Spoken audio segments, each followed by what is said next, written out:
that moment where someone says, I've never told anyone this before. That's when I just lock in and I just love them and create warmth and just affirm their courage to help people to have the Spirit as the integrating part of their life, because as they do that, so they're free to really become the person God's made them to be.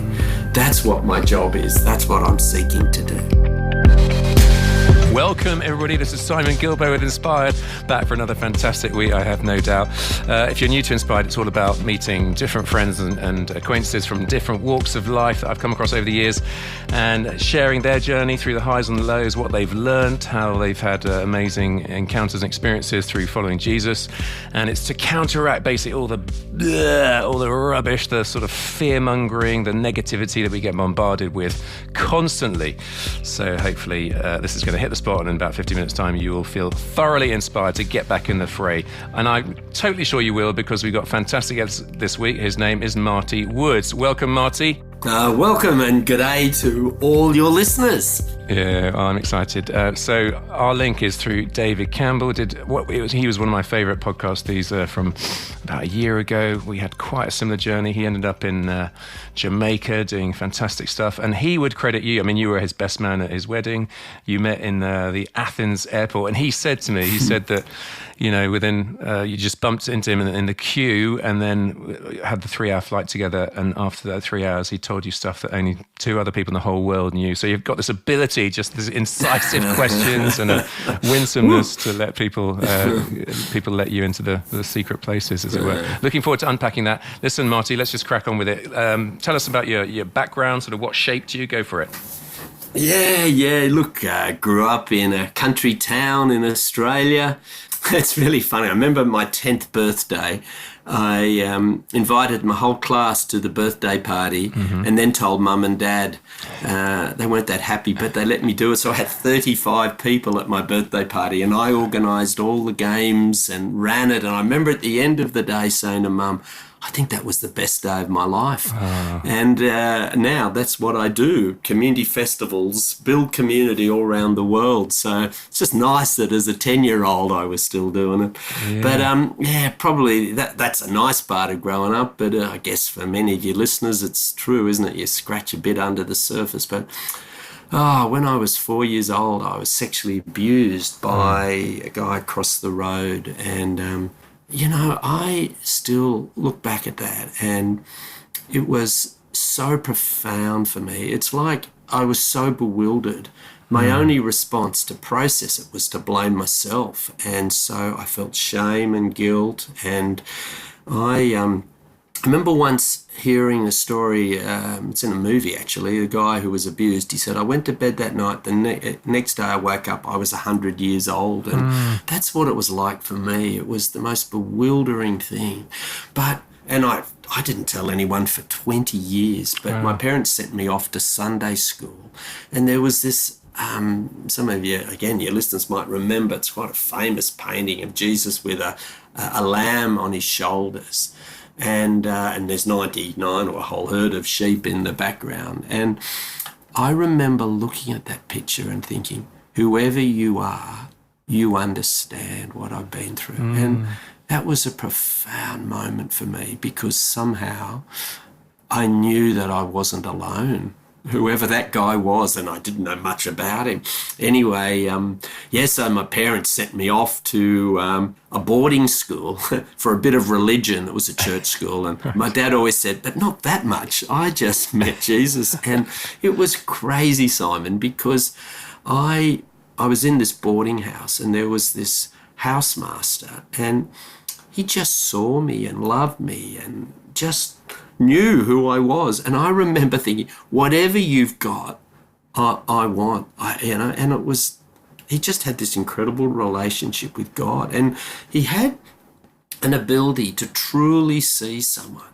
And that's what I needed during a bewildering adolescence. I remember once hearing this. It says, any young man who doesn't have an older man that sees them is diminished. Well, I was just so happy to tell you that I had an older man who saw me, and not only saw me, but believed in me. And it was so funny, when I was 17, he gave me an opportunity to mentor the new boys that were moving into the boarding house.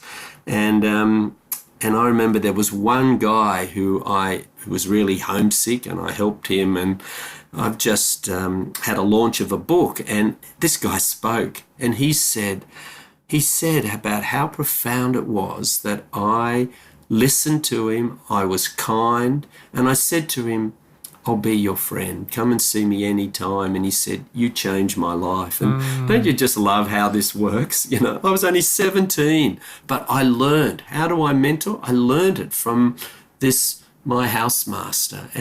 And so what happened is that he just believed in me as I left school, and just would pray for me all the time, support me, just thought I was great. Everybody needs someone who thinks you're great. Yeah. And that's what happened. He just helped me, and he mentored me for 47 years. Can you believe that? And at his funeral 7 years ago, 3,000 people turned up. He was an amazing guy. And I said the prayer as his coffin went into the ground, and I dedicated my book to him because he truly changed my life. You know, people say that, but this guy truly changed my life, and I'm just so grateful to have someone who saw me, believed in me, and loved me. So that's a very long introduction to who I am, but that just gives a brief overview. Yeah, brilliant. And then did you go to university? Yes, after school, and my friends all went off to Sydney University, and I got quite a good mark, but all I wanted to do was, I just loved English and history and drama, so I studied that at a university in Sydney, and I ended up leading the Christian group, and it was really interesting because there were 3 or 4 different Christian groups in the organisation. I just brought them all together, and we did a mission, and I just realised why wouldn't we all work together? And that was so much in my heart. And then when I left university, I thought, where would Jesus live? And I went to the poorest part of Sydney and just lived there.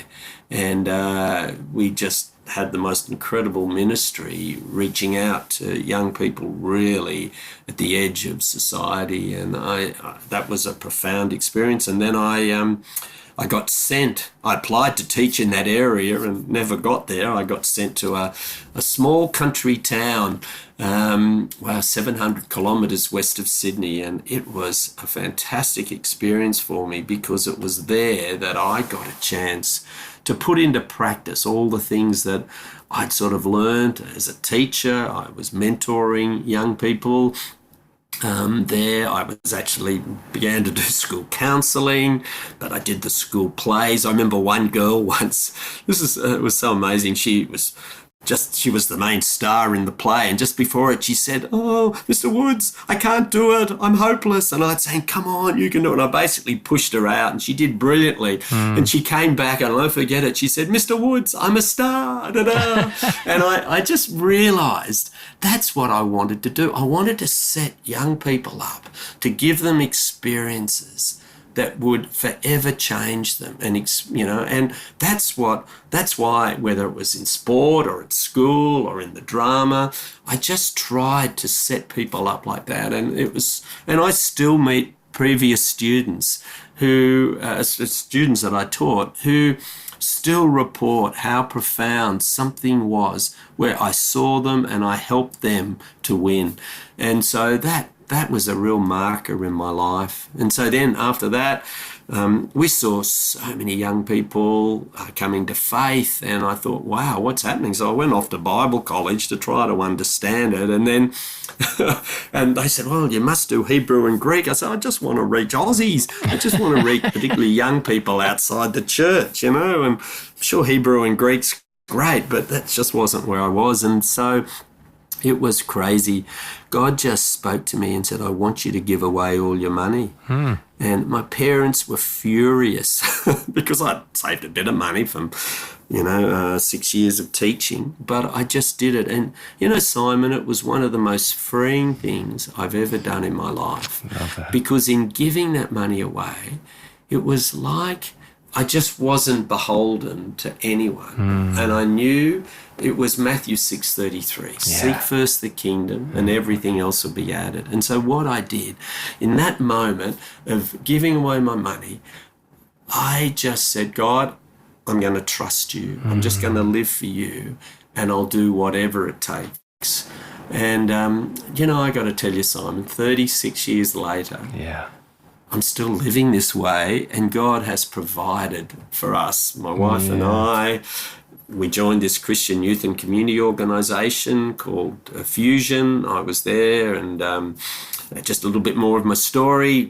I was particularly running these community festivals, and during the Sydney Olympics, we ran these festivals. We had 250,000 people turn up to the festivals, and I just remember being so excited. One church saw 52 new people in church the next Sunday. It was like, wow, the church has left the building. The whole nation wanted to celebrate. And our job was to try to create this celebration. And so we got invited to Greece, and because that was 2004. And I remember thinking, well, I was an ancient history teacher. Of course, I wanted to go to Athens, but no, I just wanted to reach Aussies. But God made it really clear. And so, we lived in Athens, we lived in Greece, we lived in Germany for the World Cup. We were in London for the Olympics, had 600,000 people at the Olympics at our festivals in 2012. What a moment that was, London 2012. And then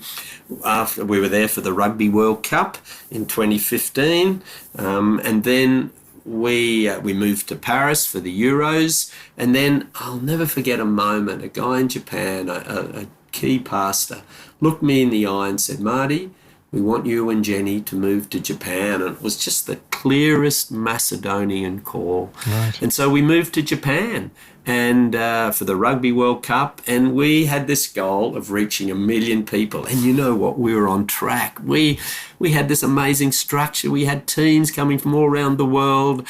And then I think you probably, listeners, will remember COVID-19. Oh, man, it changed everything. So rather than doing festivals, you know what we did? We said, right, well, we couldn't get 1 million people, but we said, let's try and get 1 million hours of prayer. And so we mobilised the world to pray during the 2021 Olympics. And that was an incredible moment because we got an opportunity.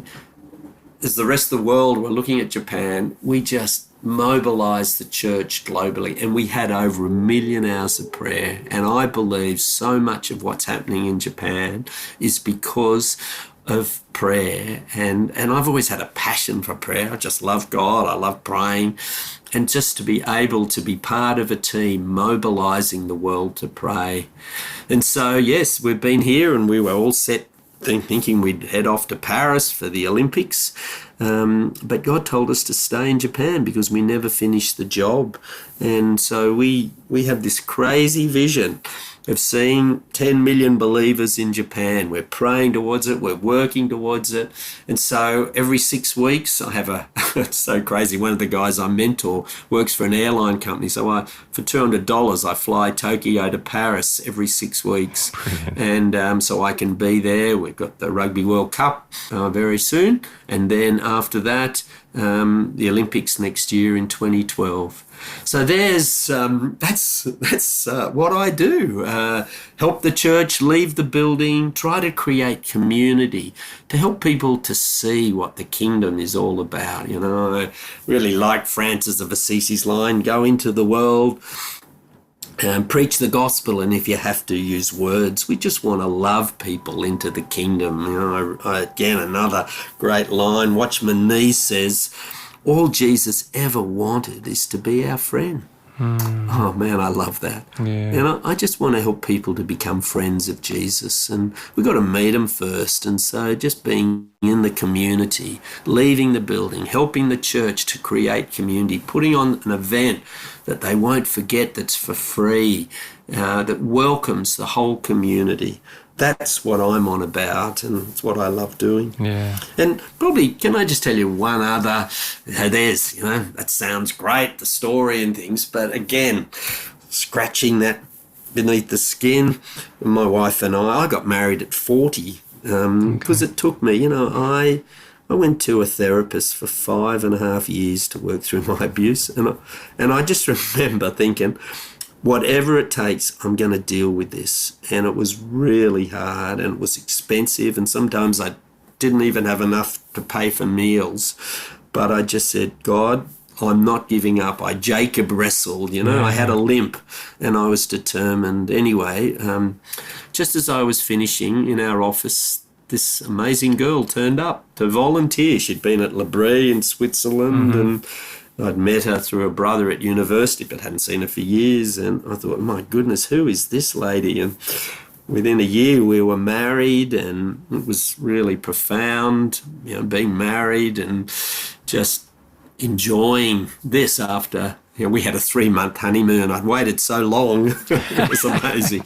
Anyway, what happened, Simon? Jen fell pregnant and we're really excited and, just the waters broke. We got to the hospital and our son had died and they still don't know what had happened. And I've never known grief. That was by far the hardest day of our life. And this next day, my wife delivered this beautiful looking boy, born sleeping, Jen would say.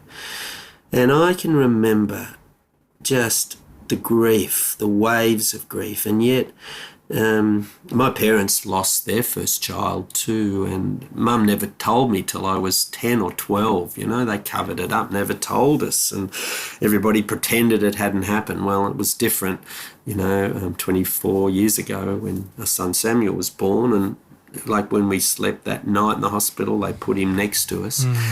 But I remember 3 a.m. just holding him and just weeping and telling Samuel, I just wanted to fly a kite with you. I wanted to kick a ball. I just wanted to be a good dad for you. And God spoke to me. It was so crazy. This is what? And he said, I'm going to give you many sons. Oh, yeah. And I sort of hid that in my heart, just like Mary does, She hid those things in her heart. And what happened, just over the years as I began to mentor more and more, I remember this first guy said to me, would you be my spiritual father? He said, I haven't had a dad since I was 12. Would you be my dad? And I remember thinking, well, I've never been a dad and I didn't want to work out my grief over Samuel with this guy. But he said to me, well, don't worry. He said, I don't know what it means to be a son. Maybe we have a go together. And so we did. And 2 years ago, I married him, and he would say that was, the world needs fathers. He had such a father hunger. And that was the start of this. And now, there's probably 10 or 12 guys who see me as their spiritual father, And one of the guys says to me, you don't do mentoring, you do spiritual fathering. And I think it's what I do, and it's just that I see them, I believe in them, I hear them, I turn up for their weddings and significant moments. One's about to have a baby and others, just gone off to South Africa to do some training, and so we celebrated him. I just try and see them and believe in them and do what a good dad hopefully does. And so, there's this incredible passage in Joel, that which the locusts have eaten, God will restore. He's the God of recompense. He really is. And I can only say, of course it was hard and painful, but I just have now many sons. Yeah. And, but I have one father. And he's, I love and be thou my vision, it's one of the words that I, thy true father, thou my true son. I just feel I'm a son. I know what it means to be a son. And because I know of a good father, I can be a son to all these guys who just have never felt they've had a dad who saw them, believed in them. But the thing that's really important in it all, Simon, is, the last verses of the Old Testament. He'll restore the heart of the father to the children and the children to the father. And that's what I try and do. With each of the young guys who I play a father, and I just want to help them restore to the father. Some it's not possible. One guy's father's in jail. Another father wants nothing to do with his son at the moment. But I won't give up. I just believe that God specialises in miracles, and I want to help these guys to be restored to their relationship with their father.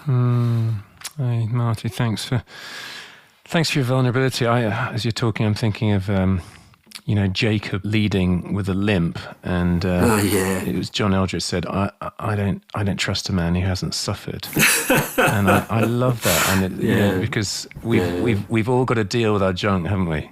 Yeah, oh mate, I just read, it's so interesting, yesterday I read Genesis 32, that, there's Jacob after he rips off his brother, 20 years later, is really scared, and he wrestles all night with God, and he says, as you were saying, I'm not giving up until the blessing comes, but he wrestles all night. And I think that story's my story. It's what I said about the abuse. I had a girlfriend before I met my wife Jenny, and I remember we broke up and she said, I'm not your mother. And that's when I thought, oh no, this stuff I've got to work on. And so I just wrestled and wrestled for those 5 years. And sure, I had a limp, but man, it was just worth it. And yeah, I read, it was really, Jackie Pullinger had a similar line. She says, I never trust a person without a limp. And yeah, I've got Samuel's our limp. And, for my wife, all she ever wanted to do was to be a mum. It was such a deep desire, and her limp is so painful. And yet, this is crazy, but you know what our ministry became? Helping others who lost a child, or when they were pregnant, we would just pray and pray for people. And people who weren't able to have children, we'd pray, and so often we saw them falling pregnant. So the curse becomes a blessing, like it's easy, isn't it? Yes, well, come on, stiff up a lip, come on, let's go. But no, we face the pain. We walk with a limp. It was really interesting. So I've just come back from Australia, where we did a launch of the book back at my old boarding house, and my housemaster's wife, who's now 88, she launched the book. But I dedicated the book to this guy, Rod West, my mentor. I dedicated to my wife, but I also dedicated to our son. And on the morning of the launch, I knew it was going to be a profound day. There was 100 of our friends that travelled from all around Australia to celebrate with us this book. And Jenny and I went to Samuel's grave, and we just wanted to honour him, like it was really hard, but we all had a good cry. I got the tears out, I think. Yeah. But when at the launch, I just shared that the book, it was dedicated to Samuel, and then my mentor's daughter gave a speech, and she just said, well, many of us remembered what it was like 23 years ago when Samuel died, but how God is a God of recompense, and he understands. It's bewildering, it's a paradox, but all I know is Samuel was such a gift to us. It drew Jenny and I so much closer. At nights we just sleep holding each other, and increasingly, just before this interview, someone who's had a number of miscarriages, and we've been praying them through, I just got the news they've had a little baby girl, and I just was so excited, and it's tears of joy. It's not a sadness, oh, we've missed out. We work through that.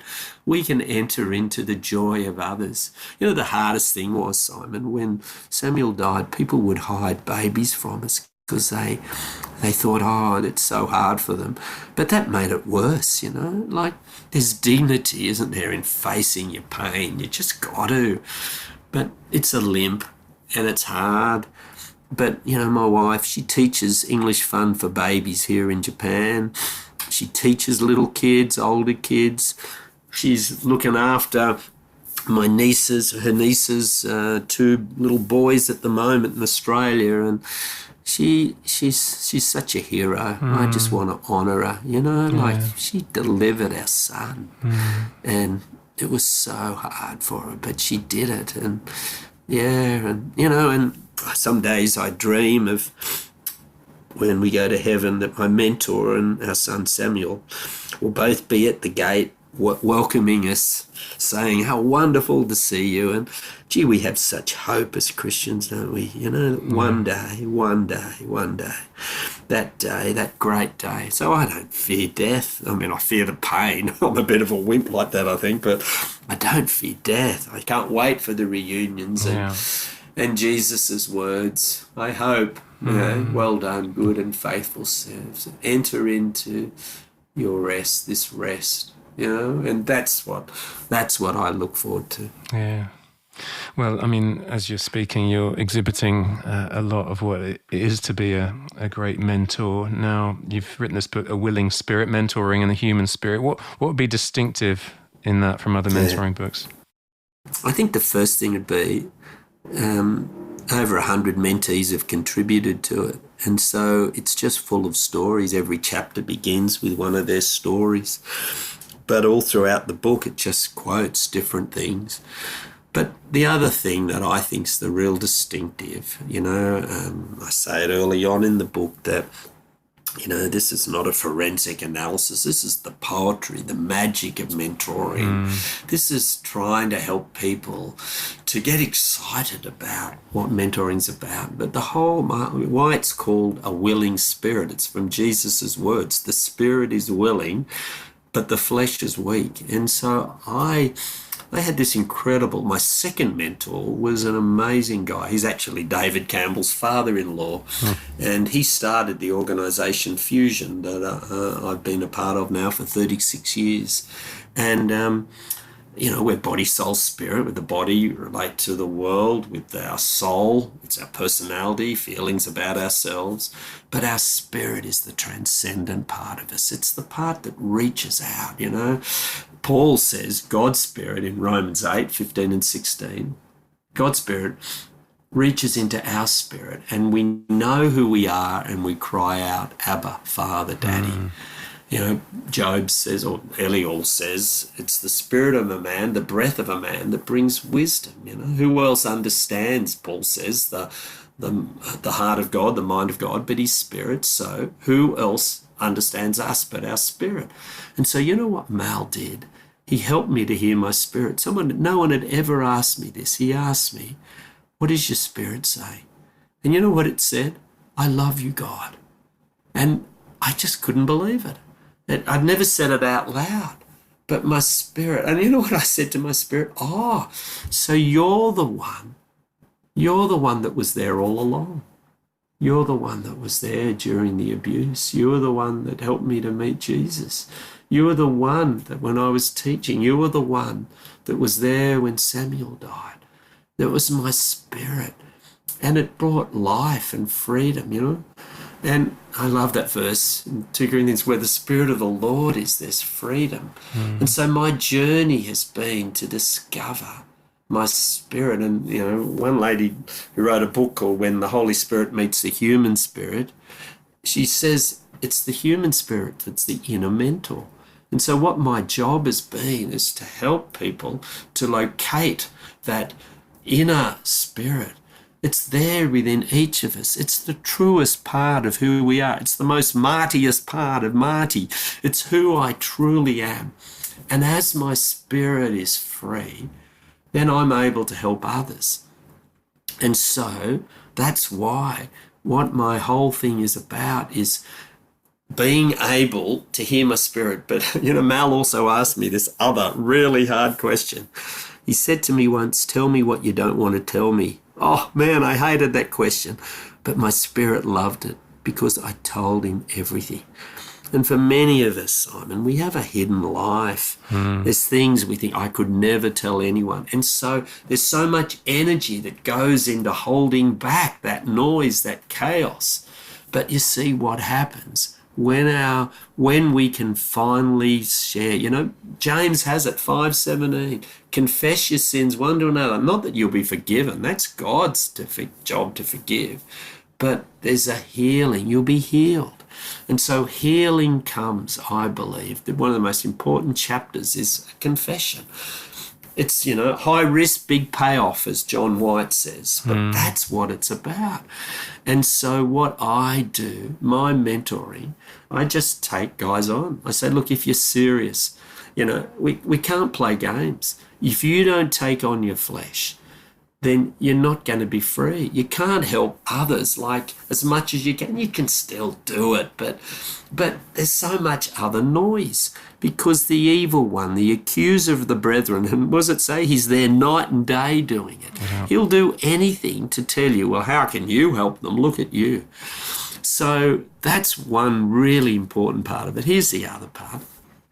Most of the guys I mentor, they struggle with porn, addictions, you know, like just, it's so rampant, isn't it? And here in Japan, no one talks about it. And yet, pretty well every guy I mentor, that's been an issue that they've had to work through.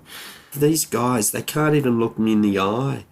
They look down, they just feel such shame and guilt within the culture. But as they get to talk about it and as we help break this addiction, they just become free. You know, there was one guy that I've just been mentoring just recently, and he chose to tell me about his past. He thought he could never tell anyone. And as he did it, not only was he freed, within a month he was helping someone else. Now he's mentoring 9 guys. Can you believe that? It's so crazy. Why? Because he's been so freed. And I really believe the responsibility of being free is to free others. Luke 12:48 says, to whom much is given, much will be expected. The Message has a great translation, says, great the gift, greater the responsibility. And so I really feel the responsibility of being freed is to free others. So what we're trying to do, Simon, is to create this mentoring movement of people that are free, that are freeing others. You know, there's lots of ways to mentor, and on my website I've got a great book, a free book to download about mentoring. And I just wanted to write the book that had this emphasis on mentoring and the human spirit, to help people to have the spirit as the integrating part of their life, because as they do that, so they're freed to really become the person God's made them to be. That's what my job is. That's what I'm seeking to do. Yeah, and if the Son will set you free, you'll be free indeed. Indeed. Woo. Yeah. Just back on the porn one. Let's say that, and stats vary, but give or take 50% of guys struggle with porn, and then there are women too. Is it 15% or something? Sure. So you know, a lot of people listening will be like, all right, well, you know, how do you address the guys or the girls, you know, on porn? What did you say to them? Yeah, oh man, that's such a great question. And look, for me, I got to tell you, it's just guys I work with. I think that's the best thing, but I train ladies to be good on that. And, you know, I've got a friend who's done this WhatsApp for You version, a 55-day battle against porn for ladies. 30,000 women have signed up. Isn't that great? Wow. And anyway, so yeah, back to your question. Wow, where do I start? Man, the sigh comes, because this is what I spend most of my time doing, Simon, in terms of my mentoring. So the first thing is, I just got to create a safe place where they can tell someone what's really going on. Because for most people, they think, you know, they live a hidden life.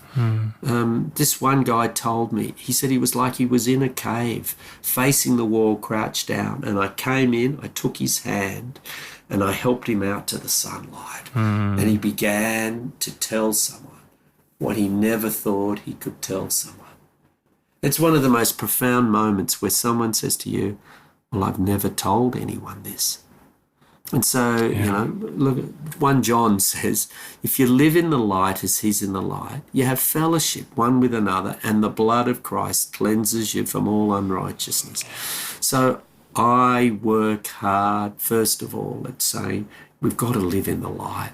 You've just got to fess up. You've got to tell someone this is what it is. And it's hard. Of course it's hard. But I've got to create in my mentoring a place, a safe space where someone can say what's really going on. And then, and that moment where someone says, I've never told anyone this before, that's when I just lock in and I just love them and pray and create warmth and just affirm their courage, because it's really hard to tell someone, particularly if you're addicted. I talking to a 55-year-old guy who's a leader, and he said to me, I'm struggling with porn. And he said, I've talked to 4 guys my age and none of them's helped me. He says, I think it's because they're struggling too. Because I think your 50% is far too kind. I think it's much higher of people. But this guy said to me, somehow I know you're mentored, because I've always had a mentor, and I just think I can trust you. And so just to tell someone is really important. And then the next thing I do is I just say, guys, you need a mentor, but you need a running mate. You need someone. We often talk, you need a Paul in front of you, you need a Barnabas beside you, and you need a Timothy beneath you. For me, that's the model that I try to use. But what I do is I say, you just need running mates. It's someone who, when you're tempted, you can just text them and they're with you. It's great if it can be face-to-face, but if you can't, who is there that you can do life with? Because often when the guys confess it to their friend, they say, oh, no, you too. Oh, man, could we do this together? So together we have the mind of Christ. We need each other. In the book, I just talk about the importance of community to overcome this. We're not lone rangers. We need each other. And so that's a really important part. And then what I do is just slowly, gently, carefully, we celebrate each day. I help them to become accountable. Each day, most of the guys who either I'm mentoring or with their running mates, they report in around, where did my eyes look? Job 31, verse 1, I've made a covenant with my eyes that I won't look lustfully on a woman. Wow. And then the second one is, is this the most challenging verse in the Bible? 2 Corinthians 10 verse 5, take captive every thought and make it obedient to Christ. Yeah. Oh man, that's so hard. And I get them to report in on that. And then here's the third one. Did you go fishing? Because the problem is the flesh is so sneaky. And it's so clever. Well, I just have a look at this, or just one look won't, And so I get them. And so many of them just give a mark to either their friends or to me each day how they've gone. But I just come with grace, because that's what they need. I want them to know they can tell me how they're really going. Now, often we'll do some maybe Bible studies or a Bible plan together. I give them books, but I just try to find a place where they can work it through. Now, there are some guys who are so addicted, I try and get them to a therapist. I know that sometimes I'm way above my pay grade in what they're saying, so I have to say, guys, I can't help you, but I know someone who can. I'm not trying to be Superman. There's things I can't do, and I don't want to be a therapist. I want to be a mentor, and that's what I try and do. So I just try to set them up with someone who can help them work through, because addiction to pornography can be so strong. And particularly a number of the guys that I'm mentoring are preparing for marriage. And even last night, one guy he'd had a lot of pornography in his life, and he was just so concerned, oh, am I going to bring this? So you know what we did last night? We just deleted what was there in his mind, He just wanted to be free. So he goes into his marriage. You know, it says, keep the marriage bed pure. And that's what he wants. He wants to be free and not bring anything from the past. And that's what impresses me and inspires me, the courage of these guys who just want to be free. And so, you know, how do I help someone? The bottom line is, do you want to grow? Do you want to change? Do you want to get to I say to them, I think I can help you, but you've got to be committed to this. And if you're half-hearted, guys, it's not going to work. I don't care if they're failing. I never use the word fail. I say slip or a fall. Good thing about a fall, you can get up again, but a fail feels, you know. So I really try, there's not these parent tapes in my head, you should be doing this or whatever. I just want to come with such grace. Hey, that's a very long answer, but that's what I try and do. I just be full of grace. I love, and man, we pray. We really pray for them. I fast for a number of these guys because I want to see them being freed, because the devil just wants to keep them stuck. But we got to help free them so that they can become all they've been made to be. Yeah. Hi folks, greetings from Bujumbura, Burundi. You might hear the tooting of horns, the bustle of traffic out there. I'm looking out across the capital right now, and it's been so encouraging to see the way God is at work here amongst the poorest of the poor. And if you'd like to support us, you know, you could through prayer. We'd be really grateful. We believe that is the absolute bedrock of our work. So if you want to, that's greatlakesoutreach.org/pray. Or if you could spare a few quid or a few bucks, then, you know, financial support obviously makes a massive difference in the poorest nation on earth. So if that's the case, greatlakesoutreach.org/inspired. I'll put those links in the show notes. That's greatlakesoutreach.org/inspired. Thank you so much. In the meantime, let's get back to the podcast. You say in the chapter on the life of the mentor is your most important chapter. Can you explain that? Yeah. Well, you see, the guy who started the church, the seeker-friendly church in California, he said this. Rick Warren. Yeah, public ministry comes from private purity. One Scottish pastor said, the most important gift I can give my congregation is my own purity. You know what I do? I just tell the guys, it's about dying. I did this Exodus 90 program it's Catholic discipleship program for men, and it's, you know, it's great. You have 20 minutes a day just listening to God, and there's lots of things that they encourage you to do, but one thing is you have a cold shower every morning. And here in Japan it was -9 one morning when I got under the cold shower, and I'm yelling out, die, die, and my wife thinks it was a little extreme, but you see, mate, it's just the only way. You know, and it's just the reminder. It's just, I just do it because I've got to die. You know, Bonhoeffer says, when Jesus calls a man, he bids him come and die. And so for me, what this is about, it's about dying to the flesh. You know, Paul says, I pummel my body. I just do anything so I'm not disqualified. You know what scares me most of all these guys that trust me. If I don't do this work and I run off with another lady, or, you know, like, man, that's so scary. I keep saying to the guys, don't put me on a pedestal. That's why I'm honest with them about my struggles. I say, you can ask me anything. I don't mind. I just want to be honest with them. But I'm dying. That's what my job is. I've got to die. And it's only as you die to the flesh that you live, unless a grain of wheat falls to the ground. You know, so much. Paul says, I crucify the flesh. He also says, every day I die. Oh, that's my motto. I'm just dying all the time. Because, you see, that's what I think you have to do. And another bit just after that, I say, this guy has this great line. He says, every day, he says, it's not about me. It's not about me. And so it isn't. You know, I just want people to die.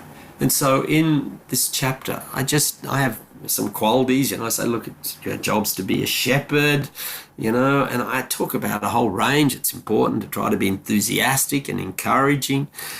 But above all, if you don't do the soul work yourself, it's really hard to help people.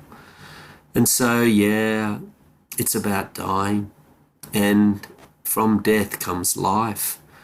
And I think if I've been able to help someone, I just feel that God honours me. Just before I released the book, I went for a walk with God, and he just said to me, "You're good to go. You've done the work." And at this launch in Australia, oh man, it was so incredible. If your listeners want to know, on the website there's something on the launch, but just see these people, the love that's there from all these people that just turned up to cheer me on and cheer my wife on, cheer us on, the book and things, because you see, I feel like God honoured that I didn't give up, that I wrestled, that I was committed, and the blessing that comes. I really like Galatians 6:9. It says, "Don't be weary of doing good, because at the right time, if you don't give up, you'll get the blessing." Yay! I'm feeling the blessing. Yay! And I still got to keep wrestling. It's not like I'm ready to go. There's more work to be done.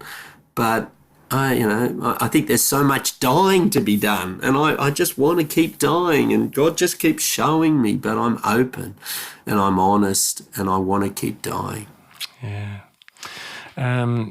I've just got two last things as time runs out. One of them was I love looking back on ministry, and when you live by faith, it's Philippians 4 verse 19. My God will meet not all your wants, but all your needs according to his glorious riches in Christ. And you testified that he's always met your needs. You also shared very briefly there that you were with the counselling stuff, you struggled to afford it. Sometimes you couldn't afford to eat alongside it. So give us, a story or two of God's provision in it's so encouraging, isn't it? When at the last minute God comes through or whatever, and then you just know that he's real, that you're on track. Yes, yeah. I can remember, oh wow, look, this has been our life, and I think sometimes we just have nothing. We just have nothing, and we just, okay, God, over to you. And then this crazy amount of money just comes in. God just blesses us. No, I'll pay that. I'll do this. And I got to tell you, most days, these days, something like that happens. And I feel so privileged because so many of the people that I've invested in, we don't go looking, we just try and seek God. But I'll never forget a moment when I just decided to live by faith, and I'd given away my money, and a friend of mine had just started his work, and this was 36 years ago. He sent me a check for $500. I'd never seen that much in a check. I remember holding it up and going, $500? How could someone have that much? Or why would they give it to me? And I remember how profound that was. And Jenny and I, we just make a deal. Whenever we give money, we always say who we're going to bless. That's our first response, because that's what we're called to do, to bless others. He who refreshes others will himself be refreshed. Isn't that great?